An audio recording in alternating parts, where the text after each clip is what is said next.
I want to tell you about the day someone looked me straight in the face and told me I was too stupid to matter. Not behind my back, not in a whisper. Right there, in front of 23 people who I had worked alongside for years. It was a Tuesday morning, the kind where you wake up thinking it will be ordinary. Just another shift, just another day of moving boxes and checking labels and making sure everything goes where it needs to go. I had been doing this for 8 years. 8 years of arriving before sunrise, of knowing which trucks arrive late, which drivers need extra help, which products sell fastest in which season. 8 years of learning every single detail about how our place worked. From the ground up, we worked for a company called Crestline Commerce. They sold everything from winter clothes to summer gear to household items. Hundreds of stores scattered everywhere, all depending on us to send them what they needed, when they needed it. I worked in the main warehouse, the heart of everything. If we messed up here, every store felt it. That morning, we had our usual meeting. Everyone gathered near the loading area because the meeting room was too small for all of us. The floor supervisor usually ran these meetings, went over the day's priorities, talked about any problems we needed to watch for. But that Tuesday was different. He showed up, the CEO's son. His name was Callum, 26 years old, fresh haircut, shoes that probably cost more than my monthly rent. He had joined the company 2 months earlier, given some fancy title that none of us really understood. His father owned everything, built Crestline from nothing 30 years ago, and now his son was being groomed to eventually take over. That's what people whispered. Anyway, Callum walked in carrying a folder, looking like he owned the world, which, technically, he almost did. "Good morning, everyone," he said, not really looking at anyone. "I'm taking over these morning briefings from now on. My father thinks it's time I get more involved in operations." People nodded. Nobody questioned it. What could we say? He started talking about new goals, new targets, new efficiency standards. Big words, impressive sounding. But anyone who actually worked the floor could tell he didn't understand how things really worked. He talked about moving more products faster, cutting time, pushing harder. All good in theory. In reality, you can't just snap your fingers and make everything go twice as fast. Then he brought up the holiday shipment schedule. "We're pushing everything out early this year," Callum announced. "Winter stock goes out this week, summer items next week. I've already revised the distribution list." My stomach dropped. I raised my hand. Old habit from school, I guess. Felt silly the moment I did it, but he noticed. "Yes? I think there might be a problem with those lists," I said, keeping my voice steady. "The numbers don't match what the stores actually ordered." He looked at me like I had just interrupted something important with something meaningless. "The numbers are fine. I checked them myself. But the southern stores ordered more summer items and less winter stock. And the northern stores need the opposite. If we send winter boots to stores near the coast where it never snows, they'll just send everything back. We'll lose weeks trying to fix it." I wasn't trying to challenge him. I was just trying to help. I had seen this exact problem happen 4 years ago, when someone mixed up regional orders. It had been a disaster, took months to sort out, cost the company so much money that 3 people lost their jobs over it. Callum stared at me for a long moment. Then he smiled. Not a friendly smile, the kind that makes your skin prickle. "What's your name?" he asked. "Shayna." "And what's your position here, Shayna?"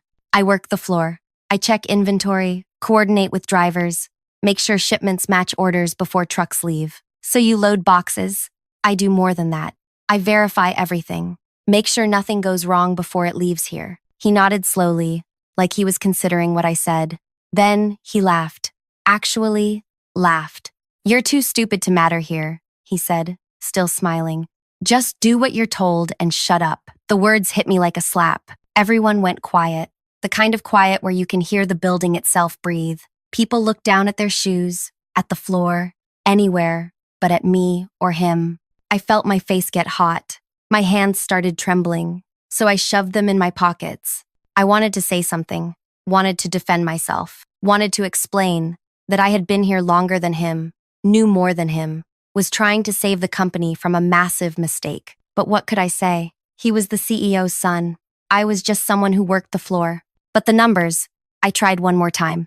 "Did I ask you to think?" Callum interrupted, his voice sharper now. "That's not your job. Your job is loading trucks. My job is making decisions. Understand?" I looked around. Nobody met my gaze. The floor supervisor looked uncomfortable but said nothing. My coworkers, people I had worked beside for years, people I had helped train, people I had covered for when they were sick or struggling, all of them just stood there. I understand, I said quietly. Good. Now, as I was saying before, I was interrupted. He kept talking. I stopped listening. My mind was racing, replaying what just happened over and over. Too stupid to matter. Those words kept echoing.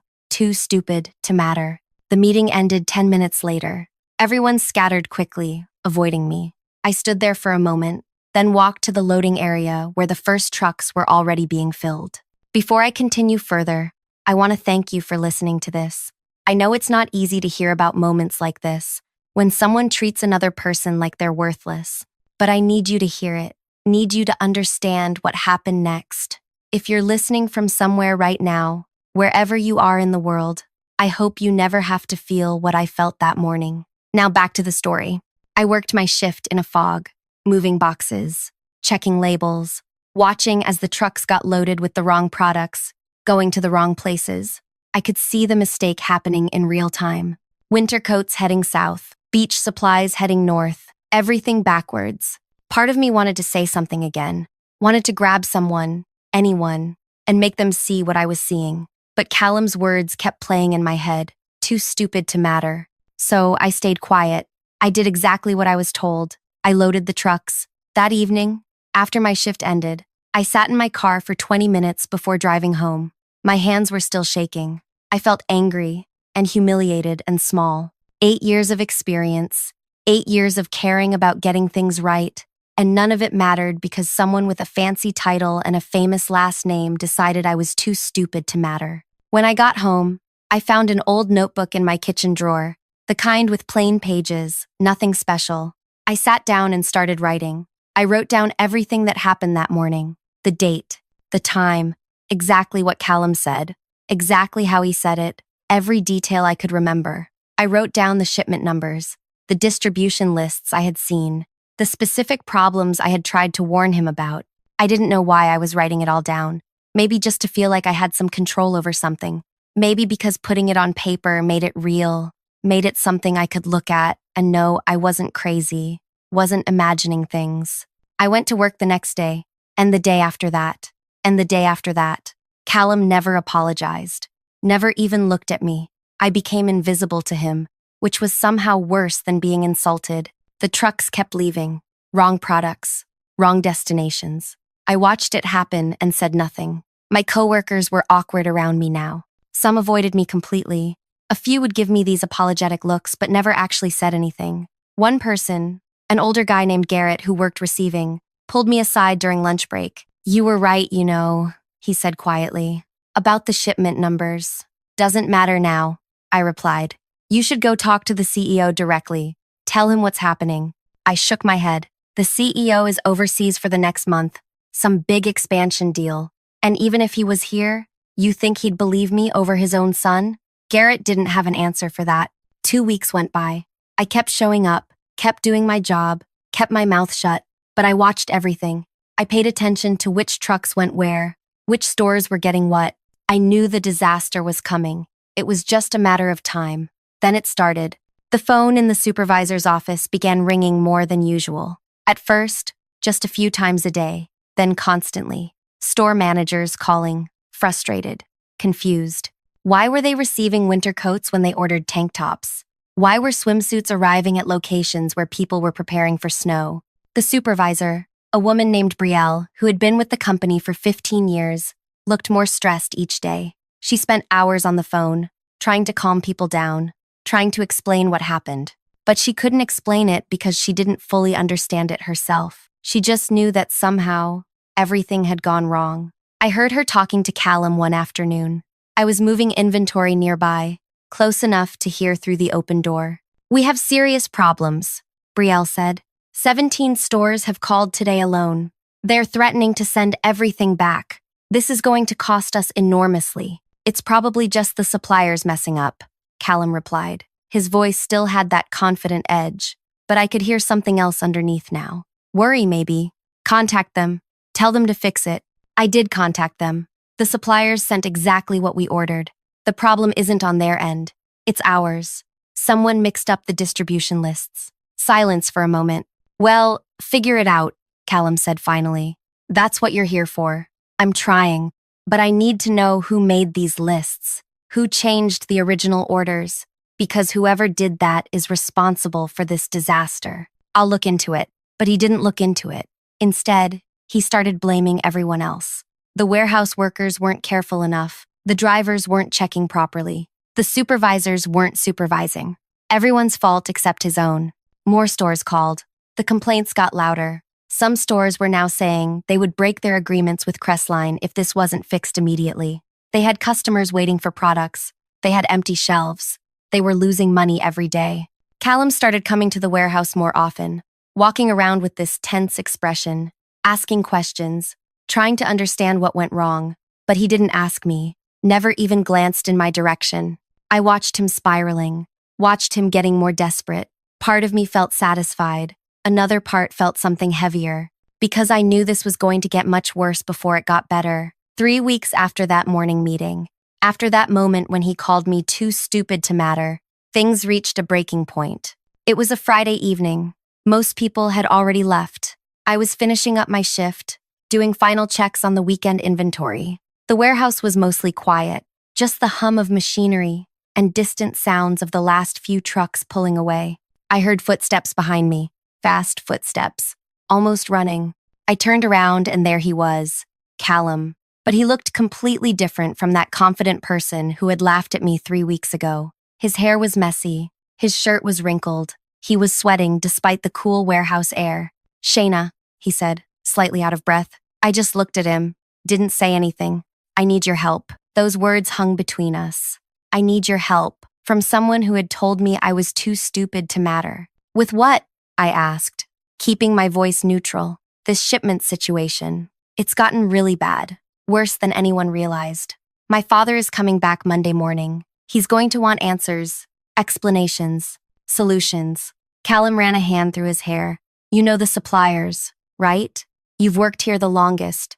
You know how everything connects. Can you tell me how to fix this mess? I set down the clipboard I was holding, looked at him for a long moment, really looked at him, saw the panic in his expression, the desperation. Why would someone too stupid to matter know anything useful? I asked quietly. His face changed. Recognition hit him. He remembered. Look, he said quickly. I'm sorry about that.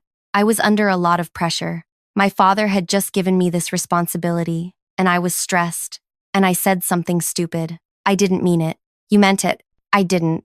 I swear. I was just... He trailed off, seemed to realize there was no good excuse. Please. I'll make it right. I'll apologize publicly. I'll tell everyone I was wrong. Just help me sort this out before Monday. I thought about it. Thought about how easy it would be to just tell him what to do. Explain the fix. Save him. Save the company from losing more money. Because despite everything, I still cared about Crestline. I cared about the people who worked there, the people who depended on those paychecks. But then I remembered, standing in front of everyone, while he laughed at me, remembered how nobody defended me, remembered going home and shaking in my car, remembered feeling worthless. No, I said. He blinked. What? I said no. I'm not helping you. But you just said you care about the company. I never said that. You assumed it. I picked up my clipboard again, turned back to my work. You should go figure it out yourself. Your management. I just load trucks. Remember? Shayna, please. You don't understand how serious this is. We're losing millions. Stores are threatening to leave. My father is going to. He stopped. Didn't finish that sentence. Didn't want to admit what his father might do. That sounds like a you problem, I said, without looking at him. I'll do anything. Name it. You want a raise? A promotion? Better hours? Now I turn back to face him. You think this is about money. Then what is it about? It's about respect. Something you clearly don't have for people like me. I said I'm sorry. No. You said you were under pressure. That's not an apology. That's an excuse. I moved past him, heading toward the exit. My shift was over. Good luck on Monday. Wait, he followed me. Shayna, please. I'm begging you. I can't lose this position. My father will never forgive me. This was my chance to prove myself, and I messed it up. and I need someone who actually knows what they're doing to help me fix it. I stopped walking, turned to look at him one more time. You had someone who knew what they were doing, I said. 3 weeks ago. She tried to help you. You called her too stupid to matter. You told her to shut up and load trucks. So that's what she's going to do. Load trucks. Because that's all she's qualified for, apparently. I left him standing there in the warehouse, walked to my car, drove home, and I felt lighter than I had in weeks. That weekend, I barely thought about work. I cleaned my apartment. I watched movies.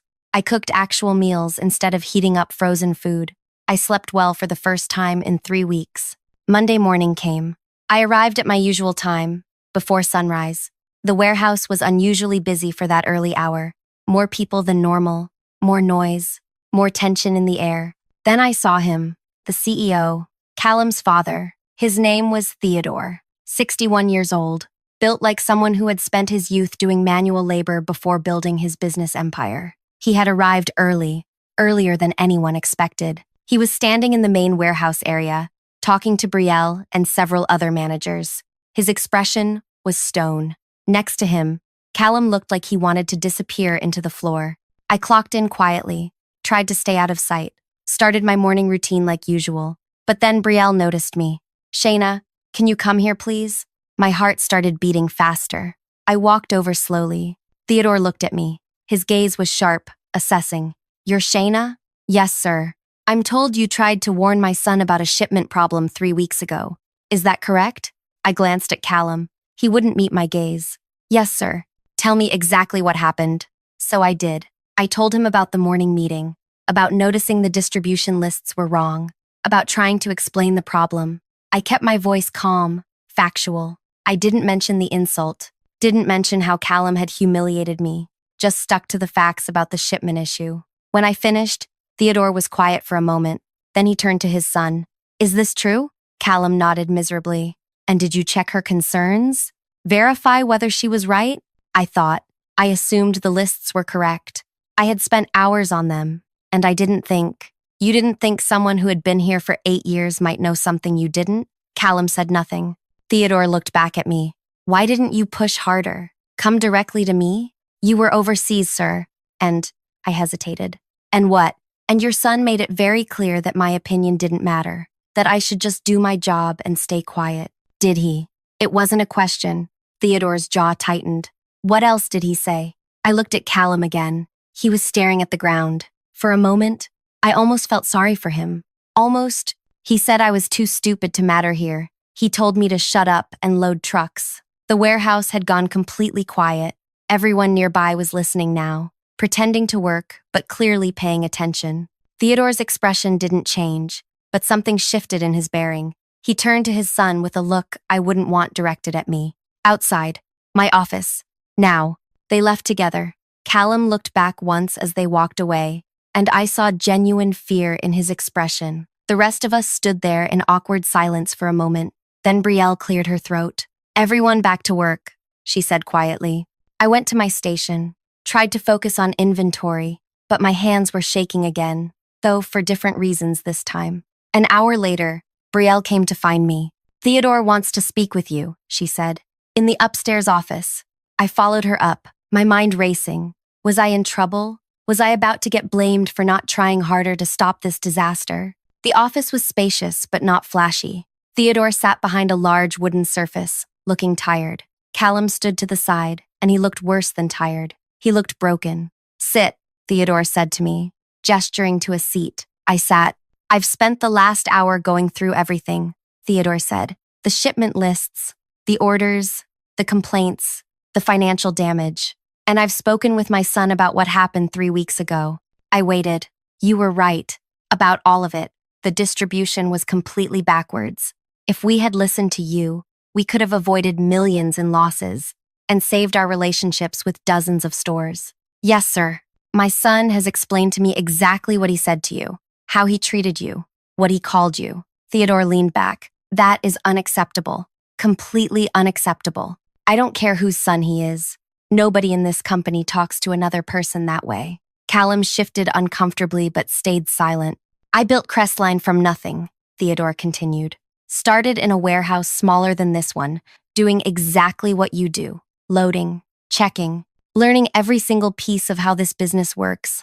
I thought I had taught my son that same respect for everyone who works here. Clearly, I failed. Father, Callum started. I'm not talking to you right now. Theodore's voice was sharp. He looked back at me. Shayna, I'm offering you my sincere apology for what happened, and I'm offering you a choice. I wasn't expecting that. A choice? My son needs to learn this business properly. From the ground up, the way I did, the way you did. He needs to understand that the people working the floor aren't just bodies moving boxes. They're the ones who actually know how things work. Theodore paused. I'm removing him from his current position. He's going to spend the next 6 months working in the warehouse, learning the job he dismissed as unimportant.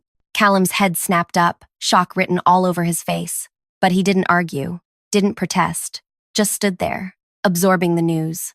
And, Theodore continued, he's going to report directly to you. Now it was my turn to look shocked.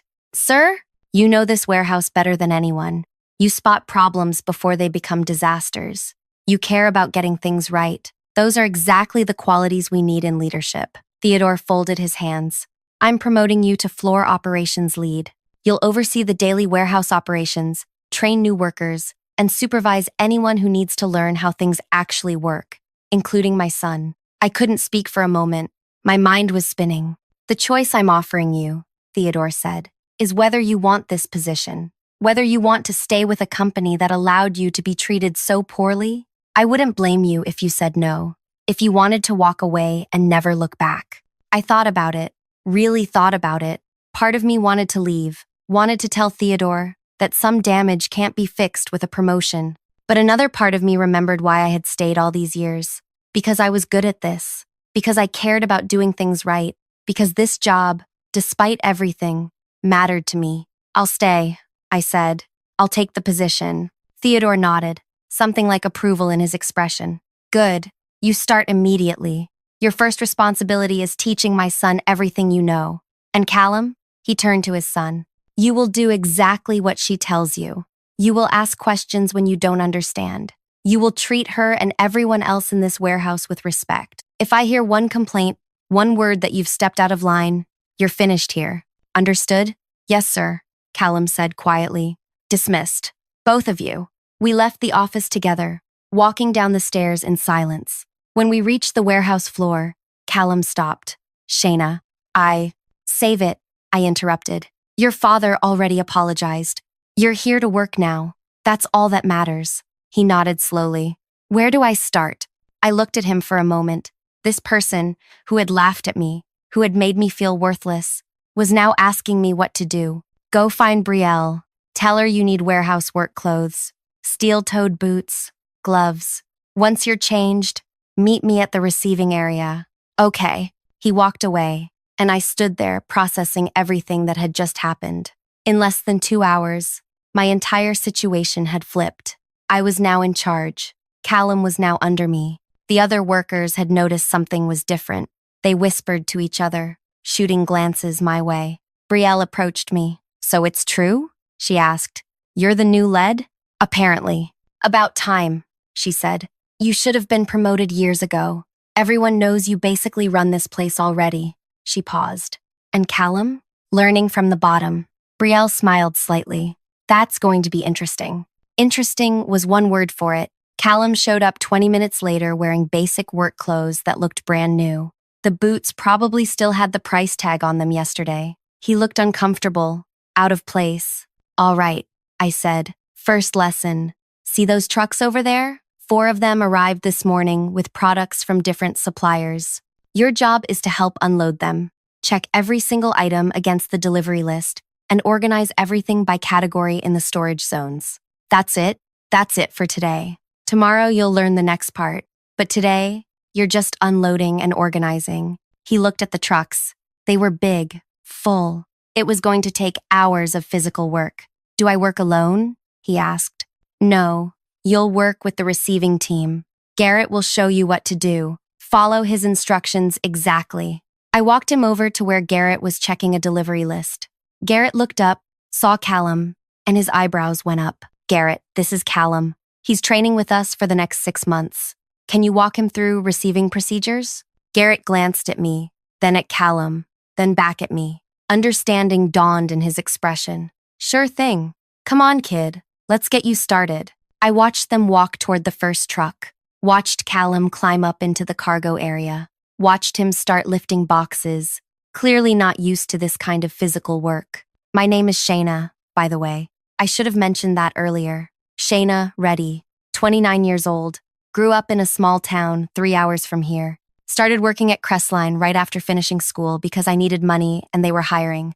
Never imagined I'd still be here 8 years later. Never imagined I'd end up running the floor. The first week was brutal. Not for me, but for Callum. He showed up every morning at the same time as everyone else. He did the grunt work. He lifted boxes until his arms shook. He learned how to check inventory lists. He made mistakes and had to redo things. And every single day, he had to ask me or someone else for help. Had to admit he didn't know something. Had to swallow his pride and listen. I wasn't cruel to him. I didn't mock him or belittle him or throw his own words back in his face, tempting as it was.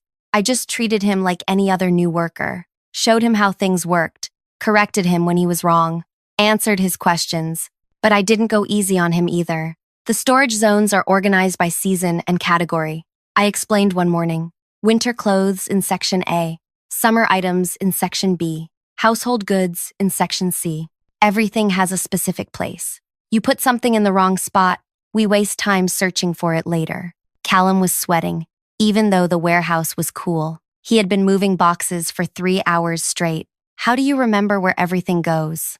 You learn, you pay attention, you care enough to get it right. I handed him another box. This one goes in Section B, slot 17. He carried it over, found the right spot, set it down carefully. The other workers watched this dynamic with barely concealed amusement. Some were more open about enjoying it. During lunch breaks, I'd hear comments. Never thought I'd see the day. He's actually doing the work. Think he'll last the full 6 months? I wondered that too. But as the days turned into weeks, something unexpected started happening. Callum stopped complaining, stopped looking miserable. He just worked, asked questions, learned. Sometimes I'd catch him studying the inventory sheets during breaks, trying to memorize product codes. One afternoon, about a month into his training, we had an urgent situation. A truck needed to be loaded and sent out within 2 hours because a store had run completely out of their best-selling items. Everyone was scrambling. Shayna, Brielle called out. We need someone who can pull these items fast. The list is long and complicated. I was already handling another problem. A supplier delivery that came with damaged goods. I can do it, Callum said. Everyone turned to look at him. You sure? Brielle asked skeptically. This list has 40 different items from 5 different sections. Everything needs to be exact. I can do it, he repeated, taking the list from her. I've been studying the layouts. I nodded. Go. But double-check everything before it goes on the truck. He moved fast, pulling items with surprising accuracy. I watched him work while dealing with my own situation. He made one mistake, grabbed the wrong size of something, but caught it himself and corrected it before loading. The truck left on time. Crisis averted. He's getting better, Garrett commented later. Still has a lot to learn, but he's actually trying. Yeah, I said, but I didn't let that soften me. Because getting better at the job was one thing. Understanding what he had done to me, really understanding it, was something else entirely. 2 months in, during a particularly busy Friday afternoon, one of the younger workers made a mistake, a big one. He loaded an entire truck with the wrong products. By the time anyone noticed, the truck was already on the highway, an hour away. The kid was panicking. I'm so sorry. I wasn't paying attention. I mixed up the order numbers. Brielle was furious. Do you have any idea how much this is going to cost to fix? We have to call that truck back, unload everything, reload it correctly, and now it's going to arrive a day late. The kid looked like he might cry. He was 19, only been working here for 2 months. I'll fix it. I'll stay late. I'll do whatever. You should be fired, Brielle snapped. Wait, Callum spoke up. Everyone looked at him. He had been organizing nearby, had heard the whole thing. It's an honest mistake. He's still learning. Let him fix it. I'll help him reload the truck properly when it gets back. Brielle's expression was doubtful. This is serious. I know. But firing someone over one mistake when they're still new? That doesn't seem right. Callum looked at the kid. You'll learn from this. You'll be more careful, right? The kid nodded frantically. I swear, I'll triple check everything from now on. Brielle looked at me. Your call. You're the lead. You're the lead. I thought about it. Thought about second chances. About mistakes. About being treated like you matter. He stays, I said. But you're both reloading that truck correctly when it returns. And you, I pointed at the kid, are going to spend tomorrow morning with me, learning proper order verification procedures. Thank you, the kid said, relief flooding his face. After he walked away, Callum approached me. Can I talk to you for a minute? Privately? We stepped outside to the loading area where it was quieter. What? I asked. I just wanted to say, I get it now. What you tried to tell me that morning. Why it mattered. He looked uncomfortable, but pressed on. These past 2 months, I've worked alongside everyone here. I've seen how hard they work, how much they know, how much they care about getting things right. And I was so arrogant, thinking I could just show up and tell people what to do without understanding anything. I didn't respond, just waited. When that kid made a mistake just now, my first instinct 2 months ago would have been to blame him, to get him out of the way. But now I understand that everyone makes mistakes. What matters is whether you learn from them, whether you treat people like human beings who deserve respect and second chances. He paused, looking directly at me. What I said to you was unforgivable, and I know apologizing doesn't erase it. Nothing can erase it. But I want you to know that I genuinely understand now why it was so wrong. Not just wrong because my father punished me for it, but wrong because you deserved better. Everyone here deserves better. I studied his face. He meant it. I could tell. Okay, I said simply. Okay? You're learning. That's what this is for. Keep learning. I walked back inside, leaving him to think about what he had just said. 3 months passed, then 4. The holiday season approached again, exactly 1 year after the disaster. But this time, we were prepared. This time, Callum knew better than to ignore the people who actually understood how everything worked. He had changed, really changed. Not just in the way he worked, but in the way he talked to people. He asked questions with genuine curiosity. He listened when people explained things. When someone made a suggestion, he considered it instead of dismissing it. Shayna, he said one morning, looking over the new holiday distribution lists. These numbers for the coastal stores seem high for winter items. Should we adjust them? I checked his work. He was right. Good catch. Send it back for revision. He smiled slightly. Not a proud smile, just a satisfied one. The smile of someone who was getting better at something difficult. The holiday shipments went perfectly. Every store got exactly what they ordered. No complaints, no returns, no disasters. Theodore came to the warehouse to personally thank everyone for a successful season. This is what I built this company on, he told the whole team during a morning meeting.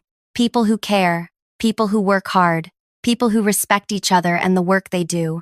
I'm proud of all of you. His gaze lingered on Callum for a moment, then on me. Something passed between the three of us.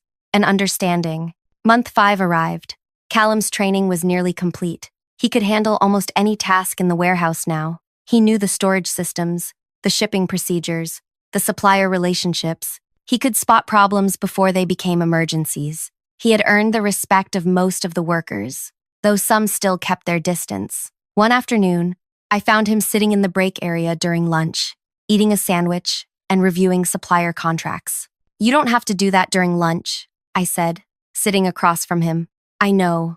I just want to understand the bigger picture, how everything connects. He looked up. Can I ask you something? Sure. Why did you stay? After what I did, after how I treated you, why didn't you leave? You could have found work anywhere. You clearly have the skills. I thought about how to answer that, because walking away would have meant letting what you said define me, would have meant accepting that I was too stupid to matter. By staying, by taking the promotion, by teaching you how wrong you were, I proved that you were the problem, not me. He nodded slowly. I was the problem. Yes, you were. Do you think I've changed enough? Do you think I'm actually different now? Or am I just better at pretending? It was a surprisingly honest question. I think you've changed. But the real test isn't how you act when someone's watching. It's how you act when nobody is. What you do when you have power again. If I have power again, he corrected. My father hasn't said what happens after these 6 months end. He'll give you another chance. That's what fathers do. But whether you deserve it, whether you've actually learned anything, that's up to you. We sat in silence for a moment. For what it's worth, Callum said quietly, you were never stupid. You were the smartest person in that room. And I was too arrogant and insecure to see it. I know, I said. But thank you for finally saying it. Month 6 arrived faster than I expected. Callum's official training period was ending. Theodore scheduled a meeting with both of us. We sat in his office again, same seats as 6 months ago, but everything felt different now. Callum, Theodore began, your training period is complete. I've received reports from Shayna, from Brielle, from several other supervisors.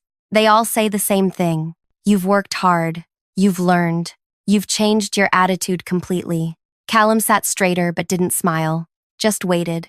However, Theodore continued, learning to work in a warehouse and learning to lead are two different things. You understand the operations now, but do you understand leadership? I'm starting to, Callum said carefully.